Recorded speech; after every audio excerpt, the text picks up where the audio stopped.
Have you been considering enrolling in an online dog training program? Well, I'm here to talk about a couple of misconceptions about them. And you know what? It may be the best type of program for you to start with your dog. So, my name is Linda Kwan, and I am the owner and trainer at Wow Bow Wow. I specialize in working with pup parents with family dogs, companion dogs. I help pup parents with the baby puppies, when they come home with them at about 2 to 4 months old. Or I also work with the dogs that are in their adolescent months, when they get a little bit more rowdy. So that's maybe from 4 to 5 months old till about 2 years old. And then lastly, you know, the the mature dogs. Sometimes, they may some behaviors may have arisen since you've had them, or you brought home a mature dog. Now, so today I wanted to address the some of the misconceptions and myths about online dog training programs. And of the three that I'm going to talk about, the first one is what I hear mostly, and is that people believe that when they do an online type of program, they don't get a chance to do any hands on training. And so I'm here to tell you, well, even in my classes on the online, you definitely do get to practice because who's training the dog? You are. So you have to figure out how to teach your dog. And the best way to do that is to practice and to do it with me, the trainer. Now, in the camera, you may think that, we can't see you or it's hard to adjust, but you know what? We all can do this. Um, Now, in my in person group classes, I don't necessarily come over to you and train your dog.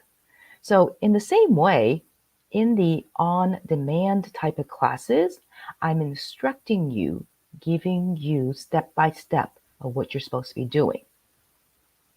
So, as I do in the in person classes, in the online classes, I'm giving you the step by step.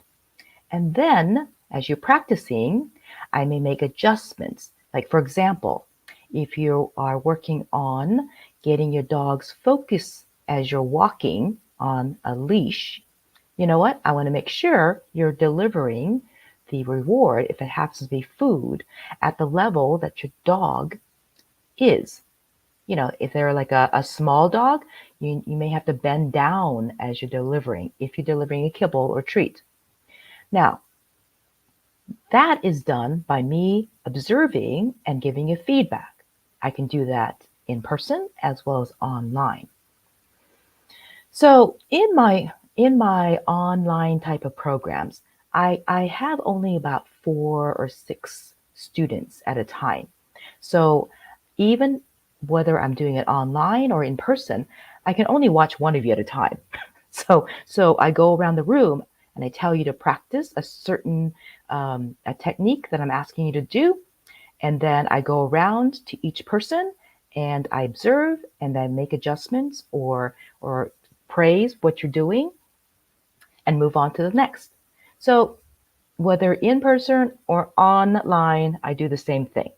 So you get the hands-on experience and the feedback from the trainer. Now, the second type of misconception is that, oh, it's more difficult. I don't know how to do the technology.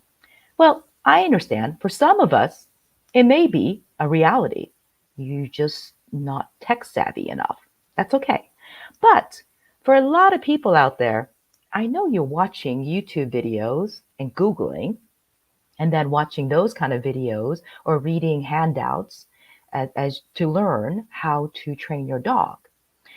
So, how is that different than actually coming to, a class hitting a link, the class opens up to a Zoom class in my case, or in some programs, you hit a button and you go to a video and watch the video, and you learn from that, emulating it and practicing.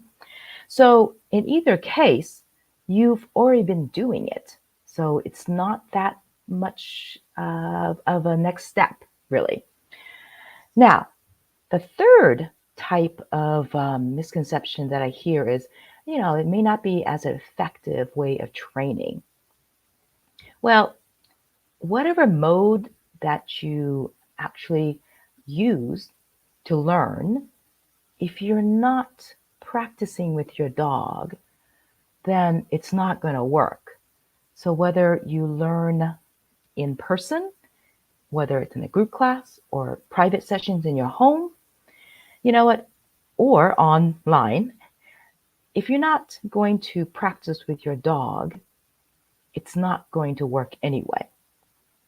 So it's not the vehicle of how you're learning it, it's you not probably implementing it. So I hope my clarification of some of these misconceptions was helpful in helping you decide whether or not, this is an option for you and your dog, especially if you have a shy dog or a reactive dog. I really want to make sure you have options, because a group class may, in-person group class may not be the best option for you, but a private sessions may not be financially, for you either. So an online type of class is a lot of times pretty price comparable to the in-person group classes. So that may be the right choice for you and your dog. Now, online classes are not just for shy and reactive dogs, but it may be because of your scheduling. You may have, a job that you don't know when you have to work from week to week. And so, a group class may not be the best way for you to move forward with your dog. But, you really need to work with your dog because there are some things that are rising, or you just brought him a puppy and you want to make sure, you have the best life together. So I hope you found my Training Tip Tuesday helpful, and I hope you're willing to look into this option, this type of option of training with your dog. All right, thank you for joining me for my Training Tip Tuesday, and I will see you next Tuesday.